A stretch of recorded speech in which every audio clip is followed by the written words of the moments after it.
Welcome to Florida. That is the voice of New York Times bestselling author and award-winning environmental reporter Craig Pittman. My name is Chad Scott, and this is Welcome to Florida. And every once in a while, we have one of these special episodes. Behind the scenes, we record the interview first and then do the introductory to the episode after that. Well, this interview with Emily Parker, who is a visual information specialist with the National Park Service. Her work focuses on the Timucuan Ecological and Historic Preserve, which is around the Jacksonville area, part of which is Kingsley Plantation. Craig, this went so well and so long, we're going to hop right to it. It's an astounding story and one that a lot of people in Florida don't know, but they should. Absolutely. To put you in a geographic place, Kingsley Plantation, it's about midway between downtown Jacksonville and Amelia Island on A1A. It is open to the public, and I made my first visit recently, despite being married almost feet from Kingsley Plantation at another historic site there called the Rebowl Club. But whether you're in Amelia or Jacksonville or passing through on I-95, make time to stop at Kingsley Plantation. And our conversation with Emily Parker from the National Park Service will help explain why. Yeah. Thank you so much for joining us today. First of all, let's just talk about the place. So talk about Kingsley Plantation, which I think a lot of people don't even know is there. Tell people what they would find if they showed up there. I mean, I understand why people might not know where it is. I think that's part of why it's lasted so long. It's a building from the 1700s in Florida on the waterfront. So, I mean, the chances of it getting torn down and a hotel being built are pretty high. People can find it. But because it's located on Fort George Island, kind of nestled between state parks, and you have to take the ferry to get there if you're coming from like Jack's Beach, it survived. And so on Fort George Island, when you turn into the park, you have to go down this long, kind of windy, sometimes bumpy road through a dense maritime forest with hanging Spanish moss before you actually get to Kingsley Plantation. Kingsley Plantation has so much history. I mean, the whole island has a lot of history. It had archaic shell rings and a Spanish mission. And for a long chunk of its history, Fort George Island was a plantation, but it was oriented to the waterway. So when you walk out, you hit every part of the island, and then finally you get to the Fort George River, which was in the 1700s, the entrance to the plantation, how people got there historically. So you have to go through a lot to get to what is the site today, which I think in some ways helps, and it gets you into this mindset of like, this place is going to be otherworldly. And yeah.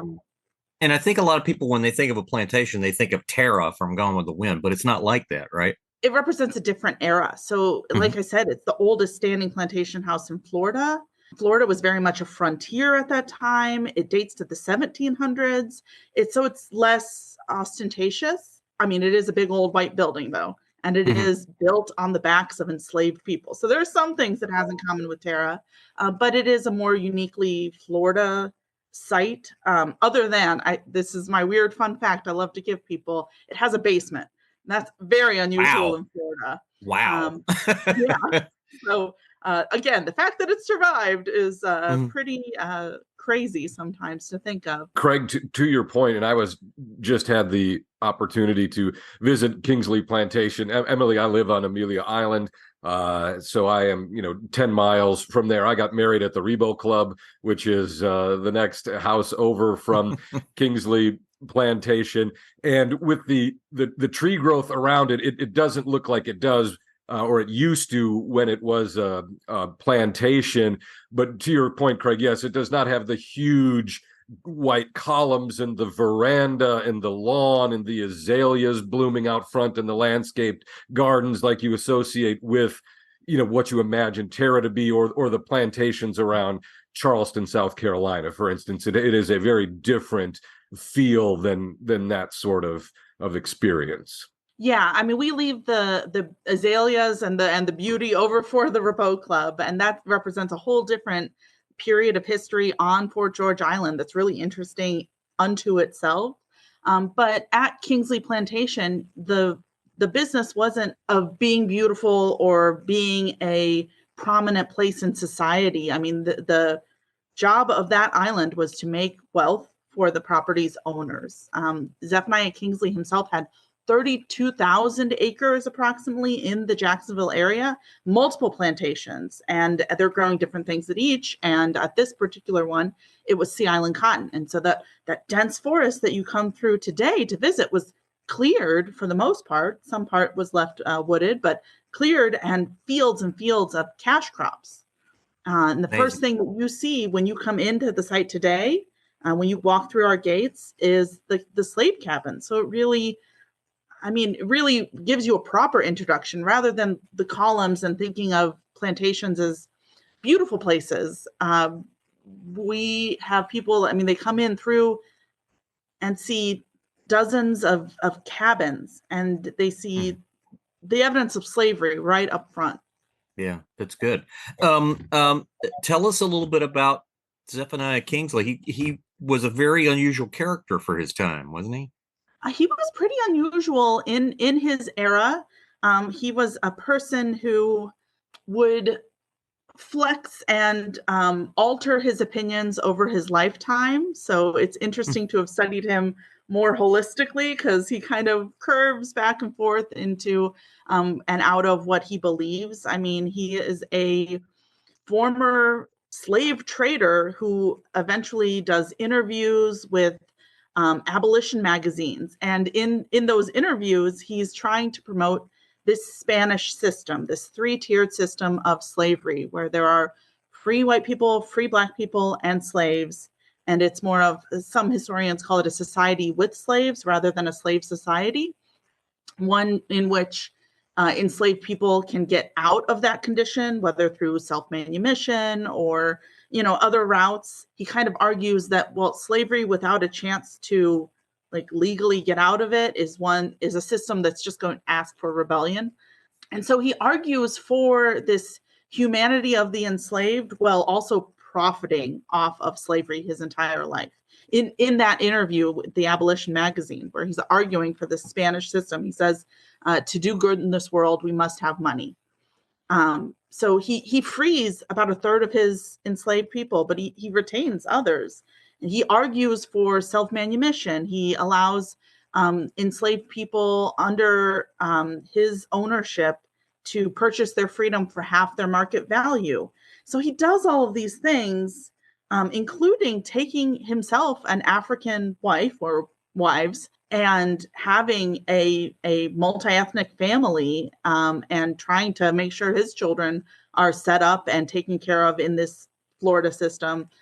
He does all of these things that make him seem very apart from the time, very unusual, very rebellious, while also still being a slave owner and conforming to the laws of the time and being a very prominent, wealthy man in his era. So he's a story of contradictions, and because of that, a really interesting story for park rangers to tell. Yeah, and Emily, you make a couple of really good points that people coming to the story of Kingsley Plantation need to understand. First, again, Florida is not part of the United States at this time. It is a Spanish holding, and getting back to Craig's Terra example, British colonial American slavery is a different system than Spanish slavery. Understand that going in. There is also, in the literature, there is this tendency to make out Zephaniah Kingsley as some sort of benevolent dictator. But always remember, he's an enslaver. This is a vile, brutal, evil system. Was he out in the fields cracking a whip? Probably not, like what went on in Georgia and South Carolina and Alabama. But never confuse Zephaniah Kingsley with a good guy. He was not a good guy. He was an enslaver. And when we get into the story of Anna Kingsley, I'm going to follow up on that. But a lot of times in the telling of Kingsley Plantation, Zephaniah Kingsley is made out to be a borderline hero or example of how slavery doesn't have to be so bad. Get that straight out of your head. Yeah. Yeah, I mean, it's the story of the history of slavery is complicated and it's Mhm. wide, and sometimes we only get a very short amount of time in school to learn about it, and then we get this picture of like people in cotton fields in Alabama, and it happened in the American South, and really Mhm. slavery is far more complicated. I mean, slavery happened in Massachusetts. People are shocked when they hear that there was slavery in Massachusetts. Well, I mean, it wasn't there for as long as it was Mhm. in Alabama or in other places, but slavery is a global story. I mean, the Yeah. Egyptians. There's slavery in China. Slavery is far more complicated a And it's subject still because we ongoing really when you look get. at the sex trade, and you Yeah. go to go to Atlanta Hartsfield International Airport, and you'll say, we take we take human trafficking seriously. That's slavery. Okay, so Yeah. slavery continues to this day across the world, but it is a nuanced story. And again, the point I want to make is that when you go to Kingsley Plantation, understand that's a different sort of slavery and system and operation than what you'd see when you go to Charleston and visit the plantations outside of town there. Exactly. It's a complicated history of enslavement. So Mm-hmm. we're just one of the sites that gets to kind of fill in those details Yeah. and really explore a subject that's quite large. Mhm. And we explore it through that Spanish story. And then oftentimes we use Anna to highlight it because Anna Kingsley, born Anna Madgigine Jai, does experience enslavement from every level, from every perspective. Yeah. And she really highlights that complex nature of Spanish slavery and then the transition into becoming a U.S. territory. What does that mean? And then further, I mean, she lives post emancipation. So, I mean, she lives to see the end of slavery in America. She was born free in a slaveholding society in Africa where slavery looked, again, very different than it looked in the American South later on. But she was born into a society with slaves, and she really highlights how complicated and fascinating and how much we can learn about this subject just from this central figure. And maybe that's why sometimes Zephaniah comes across as another one of the central points, because we tell a lot of Anna's story through Zephaniah Mm-hmm. because that's where the documents lie. But I honestly, I kind of see her more as the central story of Kingsley Plantation, what kind of sets it apart, Yeah. even though, obviously the property's owned by him. Mm-hmm. But before we get to her, and I really want to get to her because she's like you said, a fascinating character. Where did he come from? Where was he from originally? Oh, he's born in England. Mhm. Quaker father, Scottish mother, and they immigrate. And his family are loyalists. When they're Hmm. living in the Carolinas, they're loyalists during the American Revolution. So you know what happens. Yeah. That doesn't work out too well for them. They're banished, literally banished from the colony, and his family flees to Nova Scotia. So when I said that this was a man whose opinions and values kind of changed throughout his life, I think he may have learned a life lesson very early on that when you pick a side and have strong convictions, you sometimes You could pay lose. consequences for that. Yeah. Yeah. He pledges his loyalty to a bunch of different countries over the course of his life. He's British for a little bit, then he's an American, then he pledges his loyalty to the Spanish when they're giving away land grants. I mean, he's very flexible in terms of his ideas and his loyalties. I'm surprised to hear you say his father was a Quaker, because the Quakers were pretty well known for being abolitionists. They were, yeah, and that probably plays a role in his story and why he's so complicated and at times contradictory.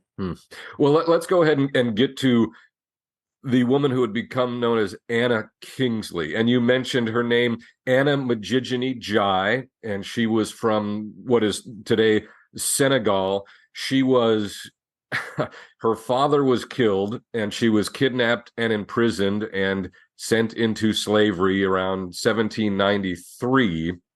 She was sent to Havana, Cuba, and that's where Zephaniah Kingsley comes into the picture. He was down in Cuba buying people, and he bought a wife. And I will mention, and remember this, when you ever hear the name Zephaniah Kingsley and someone's trying to tell you about what kind of guy he was.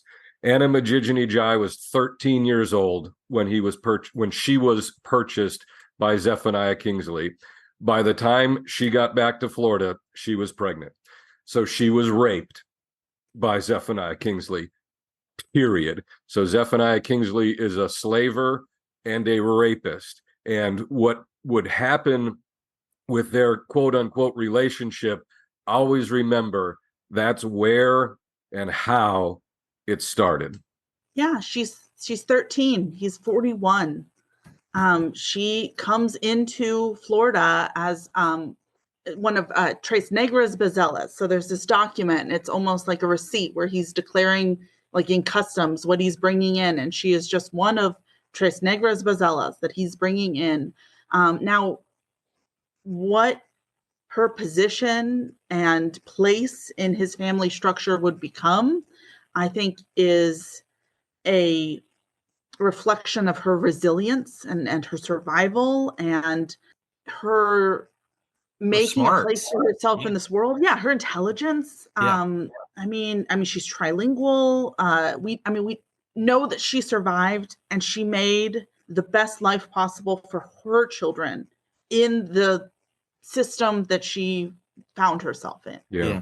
There's a book about her I actually bought in Jacksonville by Daniel Schaefer that quotes a letter from Zephaniah Kingsley that described her. It was in his last will and testament. She was a fine, tall figure, black as jet, and a very handsome woman. But there are no pictures of her, unfortunately. And she is descended from royalty. The belief is from Africa. And to complicate this whole thing even further, she owned people as well. Yeah, so she comes from the royal lineage in the Wolof Empire, and some even pose that maybe that's part of why she's captured, as a retaliation and part of this political struggle. Taking many of the royal family members kind of out of the equation in this struggle. But there are African griots who can still, to this day, because it is a royal lineage, trace their entire family tree and go back to her family. I mean, we can identify where she was from. I mean, that's really one of the rare stories when we're talking about slavery, is that we can say, like, this is where someone was from, this is their family in Africa, this is when they were taken, this is what happened to them, and we can follow their whole life. That's very, very rare. And so she comes from a slaveholding society. Now, she's 13 years old. Did she own slaves in Africa? Not really. No. But she does come from a society where owning slaves is not abnormal to her. Mm-hmm. What's kind of more abnormal is in Spanish Florida, she finds herself with rights to own slaves herself as a free Black woman, which is what kind of sets the story in Florida apart from the story in the Carolinas, like we were talking about. Do we know how she became freed?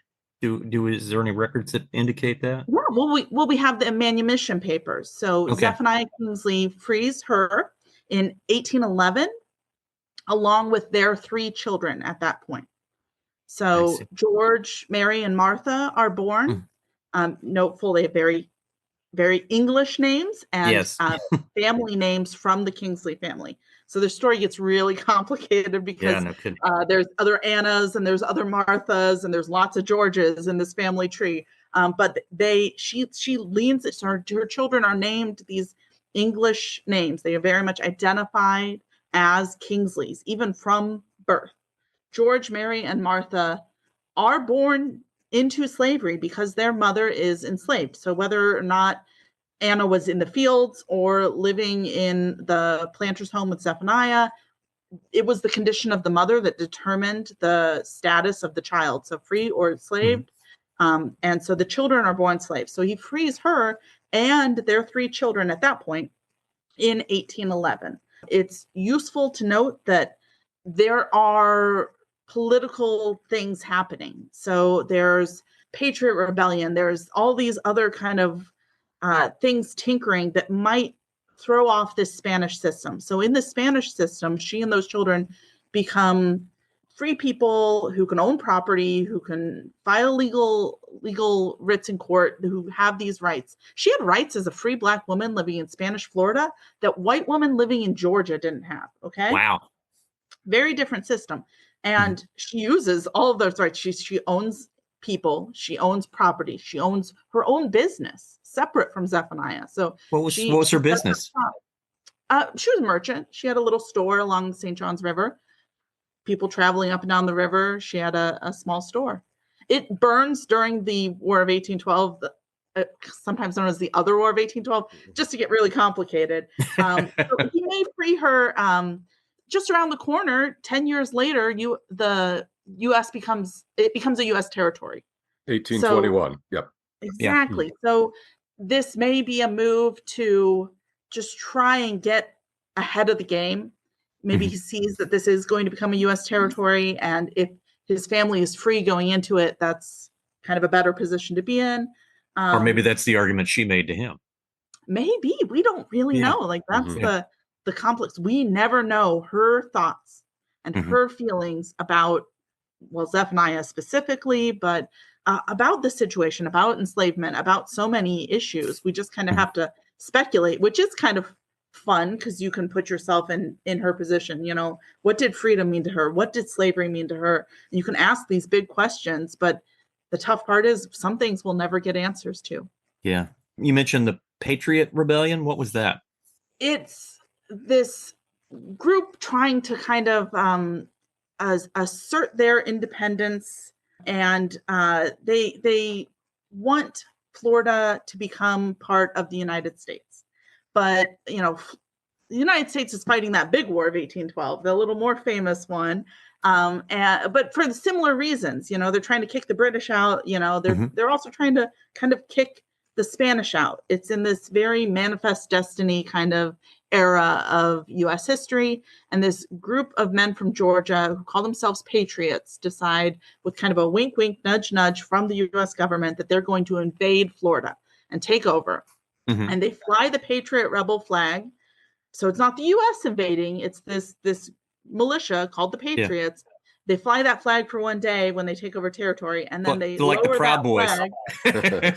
They lower the flag and then raise the U.S. flag and say, hey, we gave the land that we just invaded to the United States. But the United States didn't invade, wink, wink, nudge, nudge. Interestingly enough, one of the people involved in this Patriot Rebellion, or one of the people who was signing the document declaring that this should be part of the United States, good old Zephaniah Kingsley.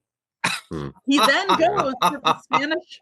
Yeah, he goes to the Spanish governor and basically says, you know, they forced me to do it. I didn't want to do that. They forced me to. So he, for all effects, takes both sides in this war. Yeah. Yeah. If you ever, Anna, if this becomes part of the United States, she loses everything. So when the rebels start heading towards her property, she burns it to the ground rather than let them take it. So that's amazing. She wants it to be Spanish. Yeah. Anyone who goes to Amelia Island, they will perhaps hear it or see it referred to as the Island of 8 Flags, because it, you know, existed under 8 different flags. One of those that people have the most difficult time placing is that Patriots flag, which flew for such a brief time. But when you go to Amelia Island and your Island of 8 Flags, that is one of those. I think it's interesting also about the Kingsley Plantation and how people think of plantation slavery in the United States and how this was different. The enslaved there provided for their own food, and they also had a different, I'll call it a work day, where they were generally just assigned specific tasks, and then once they were finished with whatever that happened to be, again, as much as this can be true under slavery, their day was kind of their own after that. Yeah, so the task system is not something specific to Zephaniah Kingsley. It was seen a lot of times on these coastal island plantations. You have to remember, like, in this time, a lot of people are dying from diseases like malaria and like fevers. The ague was a big deal. And so they developed a system by which plantations could be managed in absentia. So you didn't necessarily have planters at all of the plantations. Again, Zephaniah Kingsley owns 32,000 acres in the Jacksonville area. Fort George Island is about 1,000-acre island. It's just one of his holdings. So he wants these to be able to manage and run without him there. And so he does things like establish a task system where you just have to meet a quota, a certain amount of work every day. And then the rest of the day is, and I don't want to say free because Right. what it is you have to provide your own food with the rest of the day. You have to repair your home. You have to provide, childcare. Like there's all these other things. They're doing more work. They're just doing work that is for themselves at the balance of their day. And I don't want people to forget that this is a community made up of lots and lots of different people. So while a young man in his 30s or 40s may be able to accomplish a task of, picking a certain amount of pounds of Sea Island cotton by 3:00, he's working next to a woman who's 70. And down the row is a pregnant woman. So he might also be going over here and going over there and trying to make sure they meet their quotas as well. This is a community that for its survival had to cling to one another and support one another. And so, they're able to use the balance of their day for fishing, for working in their own gardens. We know that there's evidence of them raising chickens and selling them or trading them to people along the river. And that's how people were able to self-manumit, either through what little money they could earn on those other tasks at the end of the day, or they would sell out their labor on Sundays. So at Kingsley Plantation, they worked 6 days a week, but Sundays was off. Well, there's people like Carpenter Bill and Carpenter Bonify, and they had these skills. They were skilled craftsmen, and they could sell out, work as a carpenter on Sundays and work at other places and make a wage.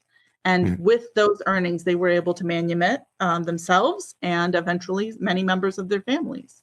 Wow. But that means that for years, they worked 7 days a week and only earned money 1 day a week. So it's still a struggle. Yeah, definitely. You mentioned Sea Island cotton was grown there, and on my visit to Kingsley Plantation, it was shared that Sea Island cotton was the particular strain of cotton that was devastated by the boll weevil, and you actually have to have a permit today to grow Sea Island cotton because it is still so susceptible to the boll weevil. But there was also orange orchards, some rice, and indigo.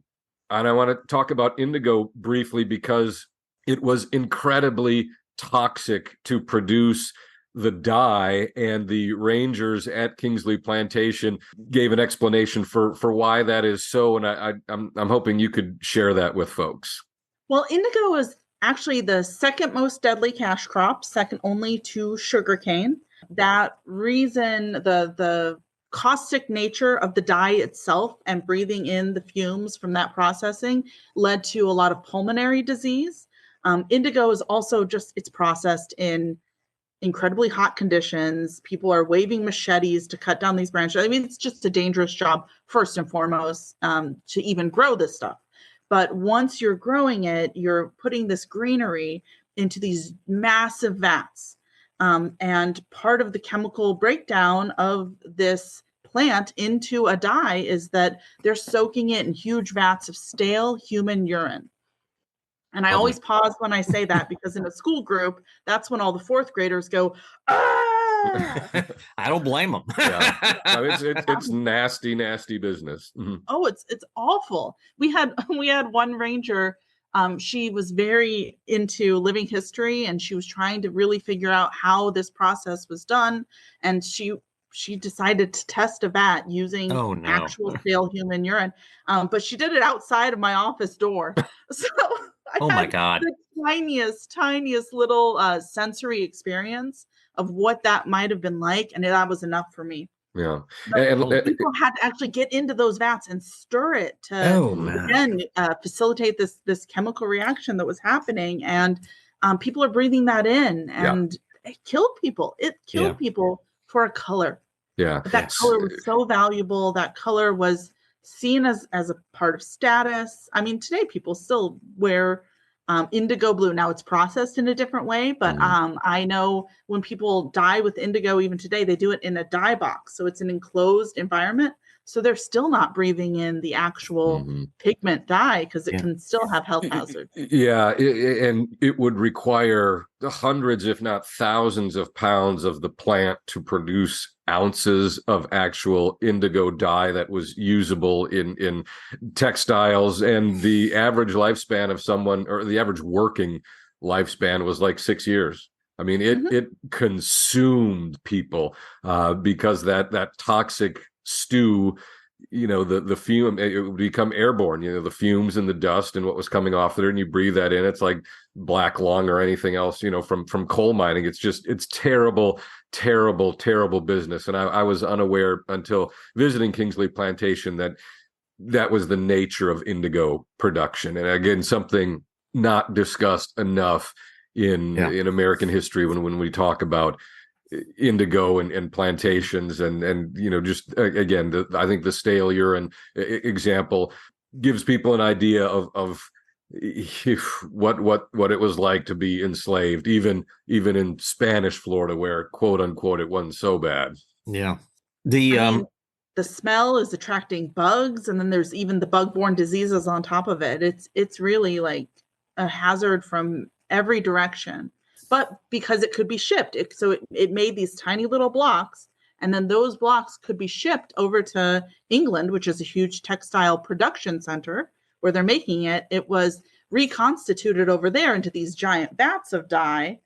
So it was incredibly valuable. It made a lot of people money, and they used that as the justification for these shortened lifespans and this horrible working conditions. Yeah.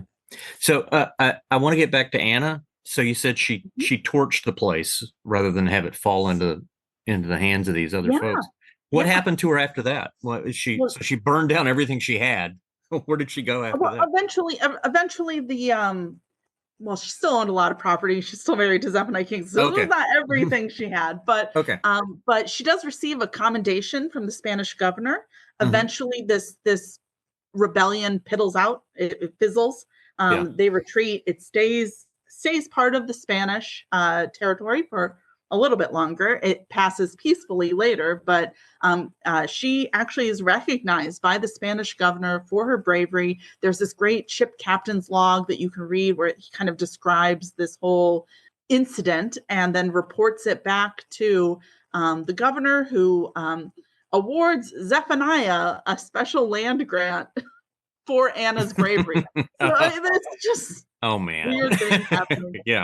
This hedging is bets thing for Zephaniah kind of works out over and over again in many ways. But that's when, so that property's burned. That's when they moved to Fort George Island, which would be her home for 23 years, which is the place where we talk most about her. But it's after that chapter that she arrives at Kingsley Plantation, which was itself a site marred by that whole event, and all of the outbuildings had been burned to the ground. The planter's house somehow survived. Again, I don't know. It's crazy that building's still standing. But when they arrive, they oversee the construction of the kitchen house, the barn, the slave quarters that you see today at the site. And so, I mean, the planter's house predates it, and the site as a plantation predates it. But most of the buildings on the site were constructed during the Kingsley era, which is part of why it's called Kingsley Plantation. They're not the only story that we tell there, but because most of the buildings date to their ownership, we talk a lot about it. But Anna actually lived in the kitchen house, not necessarily in the planter's house with Zephaniah. So we sometimes refer to that as the Mama Anna house, or Anna's rooms, or things like that, because she lived in a separate building from Zephaniah. Why? Do we know? Again, we don't have by her hand exactly why. We've explained the origins of their relationship. That might be why. But we also know that she came from a polygamous society in Africa, where a man would have multiple wives, and each of those wives would have their own homes. Zephaniah recognized the children of multiple women, all formerly enslaved. He manumits all of them. he keeps getting older and they keep staying about that young age. Oh, boy. But so there's Flora, there's Sarah, there's some historians argue that Miss Dilna Magundo is one, some say no.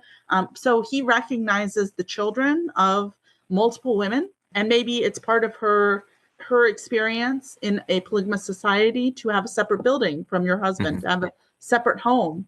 Or maybe he snored. I don't know. We don't have it written down. It could be both. So we have lots of references to her living in that building, though. Yeah. Okay, so 1821 comes along. Florida becomes a U.S. territory. This Spanish system of slavery that allowed for Anna to have her own business and purchase her freedom and purchase enslaved people herself. Now what happens?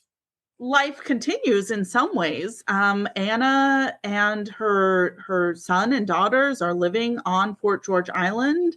They're still the respected wife and family of Zephaniah. They have a wealthy white man who can sign the legal documents and stand for them in court. But remember, he's much older than Anna, so he's not going to be around for the long haul. In the short term, things continue, but so she has another child, John Maxwell.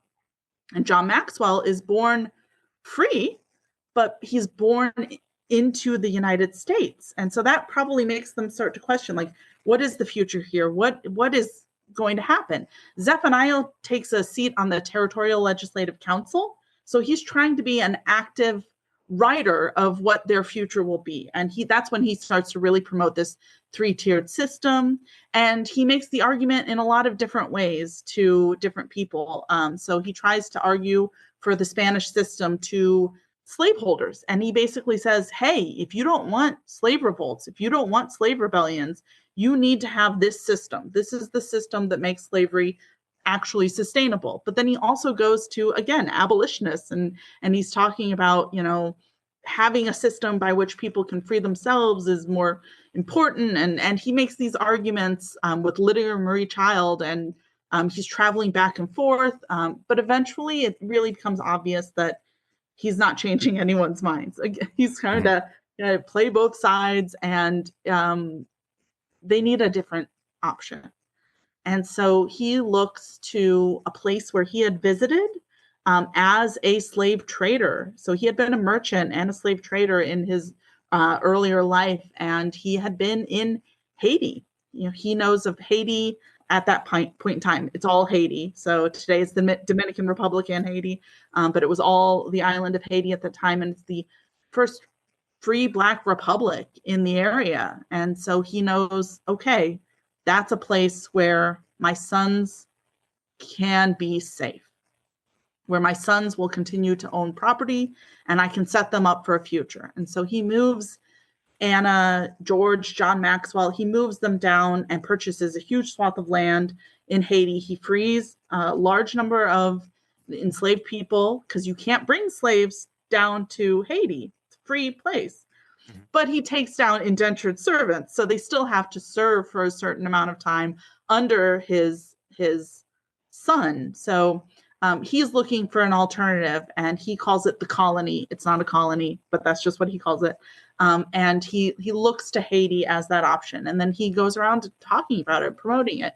His daughters had married wealthy white men in the Jacksonville area. They stayed behind because, again, although they lost rights, they were women.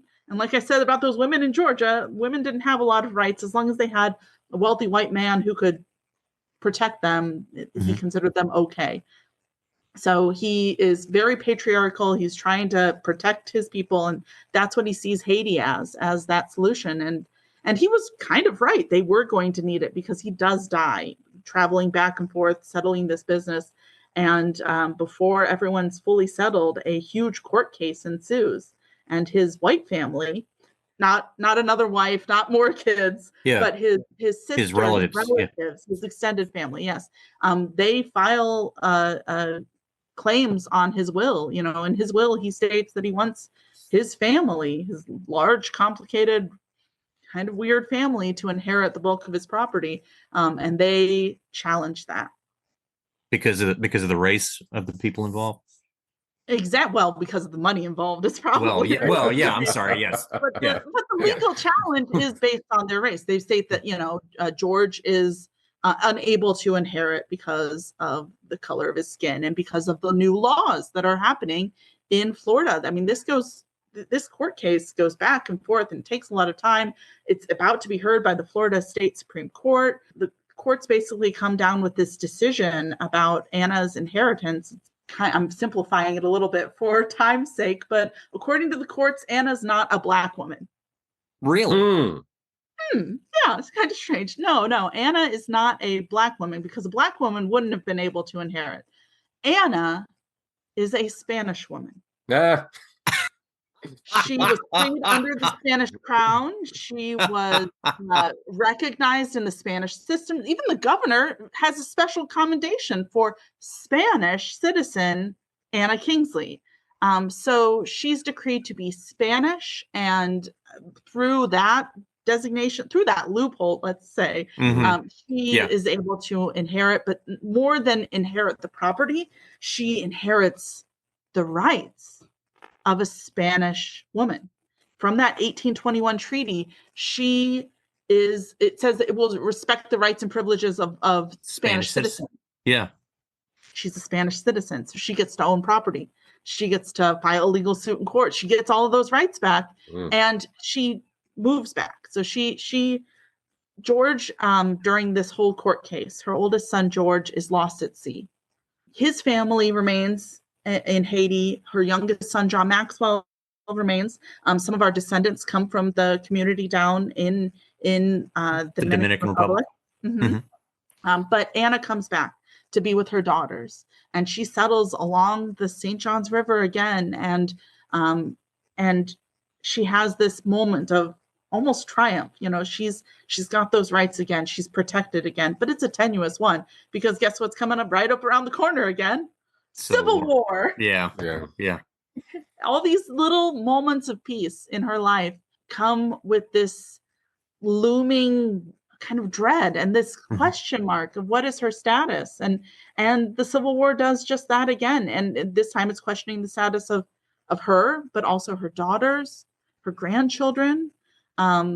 She has to flee during the war. She spends some time in New York. When she comes down to Florida, she stays in Fernandina because Fernandina Beach was held by the Union during the war, predominantly.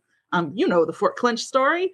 So she stays there for some time, and it's not until I think like 1870, or maybe 1865, she gets back and she settles back along the banks of the St. John's, where that's kind of her roots in this area. She's lived in lots of different places and lots of different properties, but always along the banks of the St. John's River.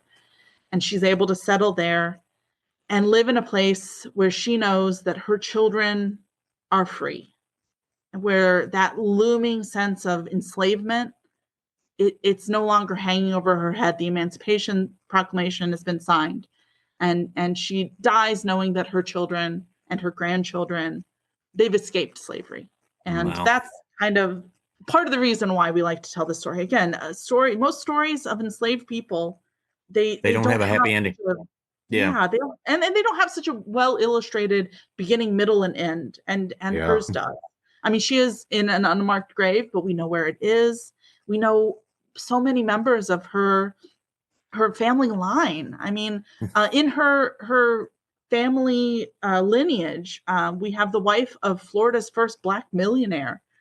We know it kind of like it turns out okay. We have these amazing descendants that we get to talk to and hear how they reconcile with Zephaniah's story and Anna's story, and having such deep roots in the Jacksonville area and what that experience is. And you mentioned the descendants of Anna Madgigine Jai, Anna Kingsley, and we have a bonus episode exclusively for our patrons at patreon.com with Janetta Betch-Cole, who is one of those direct descendants of Anna Madgigine Jai, which is just unimaginable to think about. Janetta Betch-Cole, a Florida legend in her own right, an incredibly accomplished woman, president at Spelman College, the director of the National African American Museum of Art, just a brilliant woman. who ties her direct ancestry back to Anna Madgigine Jai. Amazing. And folks can become members of our Patreon at patreon.com. Welcome to Florida if you want to listen to that conversation. Yeah, she's an amazing lady and wonderful to hear speak. So Yes. Have descendants come to the plantation from time to time? Yeah, so actually our descendants are pretty active, and they initially came up with kind of this idea to do a family reunion of sorts at one point, Wow. and it was called the Kingsley Heritage Celebration. It's grown to much more of a community celebration and one of our big event of the year, basically, that we hold every year in February. But it started as a family reunion. We have people, again, so we have like Manuel Kingsley. He comes to mind, and he's descended from that Dominican Republic side of the family. And so when he got to meet with the Betch side and Perry Frances Betch, which is Jenna Cole's niece, they met at the plantation, had this really powerful experience. We have some of the descendants of enslaved people as part of our descendant community as well. And so the Bartley family are one of those groups, and we get to talk about Gullah Geechee traditions through them. And that's really even only because we have one photo, an image that said Aunt Easter born at Kingsley Plantation on the back of it. That's all we had, but we put it on display, and someone came in and said, "That's Aunt Easter. That's old Aunt Easter. She lived so long that there were still living people who recognized her as this like great aunt figure in their family." And so we just by luck were able to connect to her large group of descendants. And we're always doing research and trying to find out more. So hopefully we can build more of those connections, because that's a tough thing. If you're descended from enslaved people, oftentimes like Easter, her name's also Esther. It's Bartley in some records. She has a different last name in different records. We have lots of cases where people post-emancipation changed their names. So in the African-American community, like Freedman, Lincoln, Washington, these become really popular last names. And it's because people chose them. They were establishing an identity. It's a really important site for the descendants themselves, but for when people don't know where their ancestors were, it's nice to have a place, just any place, to come and say, thank you for surviving this, thank you for making it. And there's fewer and fewer sites like this, so this can be a shared space of remembering people who've gone before. And so it's a powerful place for a lot of different reasons. It certainly is, and you've done a wonderful job of explaining that to our listeners today. Emily Parker from the National Park Service, thank you so much for this conversation, which has been one of my favorites in the 3 years we've done the show. It's astounding. Thank you so much.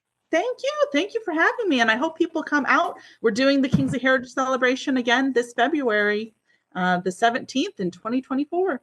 Wonderful. Thank you so much, Emily. It is an extraordinary story worthy of the national park system, which also houses Yellowstone and Gettysburg. I mean, it's that important to American history, and it connects to Florida history in any number of ways, not least of which American Beach. Janetta Betch Cole, that direct descendant of Anna Madgigine Jai, is the great-granddaughter of Abraham Lincoln Lewis, Florida's first Black millionaire, who founded American Beach. When you go there and you start making all these connections, it's just mind-boggling. Yeah, absolutely. Welcome to Florida. Welcome to Florida.